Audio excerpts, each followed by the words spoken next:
kita makan karbohidrat, Allah tuh tahu karbohidrat dirubah jadi glukosa. Pembuluh darah kita tuh harus steril dari yang namanya glukosa. Dia ciptain apa? Tanpa perintah kita, dia akan menciptakan yang namanya insulin di pankreas. Jadi sedikit karbo, langsung pankreas by default itu dikeluarkanlah yang namanya insulin. Untuk apa? Untuk mendorong yang namanya glukosa di pembuluh darah. Masuk kamu ke sel, masuk, nggak boleh di pembuluh darah. Karena nanti pembuluh darah akan kelewatan LDL.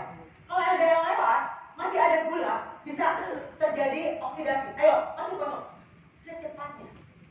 Orang insulin, hebat ya? Tubuh kita tuh luar biasa hebatnya. Sayangnya kita kadang-kala mengkhianati tubuh kita sendiri. Semakin banyak kita makan glukosa, insulin terus-terusan keluar.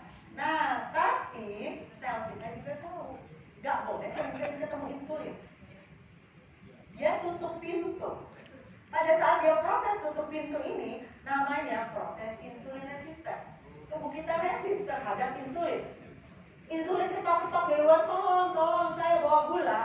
Gak ada yang mau buka. Akibatnya, sibuklah si insulin wirawiri dari sini ke sini, cari sel yang masih bisa dimasukin. Nah, proses wirawiri insulin ini, ini pembuluh darah kelewatan insulin ya.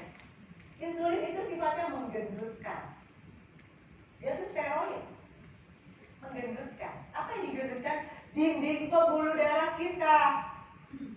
Pada saat dinding pembuluh darah kita menggendut, bayangin kayak kalau kita nyiram tanaman, pakai selang, kita akan supaya airnya agak jauh, kita pencet. Nah, pembuluh darah kita yang tadinya segini menyempit gara-gara ada insulin. Akibatnya tekanan darah kita jadi jos. Jadi itulah hipertensi. Jadi hipertensi bukan karena makan daging, bukan karena makan jeroan, tapi cobalah stop glukosanya, hipertensi membaik. Memang susahnya hipertensi itu pembuluh darah. Kita nggak tahu pembuluh darah kita mana yang rusak. Nah, ini berproses, jadi nggak bisa.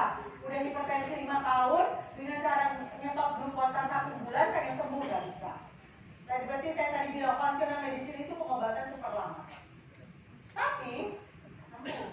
Jadi akar cikal bakal hipertensi itu adalah insulin resistennya diperbaiki. Sama diabetes tipe 2, akar cikalnya insulin resisten. Sini prostat sama juga. Prostat itu yang terjadi tadi ada penelitian gara-gara minum statin itu menyebabkan masalah pada prostat juga. Tapi ada juga gara-gara dari insulin resistennya karena cairan dalam tubuh kita berantakan. Gara-gara apa caranya tubuh kita berantakan? Pembuluh darahnya menyempit. Yang tadinya diciptakan luar biasa bagusnya. Nah, mungkin ada tanya, saya kan tadi makannya daging-dagingan. Asam urat saya di bawah 4 loh. Ayo. Tensi saya juga bagus. Semua bagus, alhamdulillah. Itu semua kalau hipertensi itu nanti pengaruhnya kemana? Ke ginjal. Makanya nanti ada gagal ginjal dan segala macam. Coba tanya, berapa lama dia terkena hipertensi? Gitu. Jadi kuncinya adalah kita menghindari insulin resistennya. Nah, insulin resisten sendiri 20 penyakit penyerta.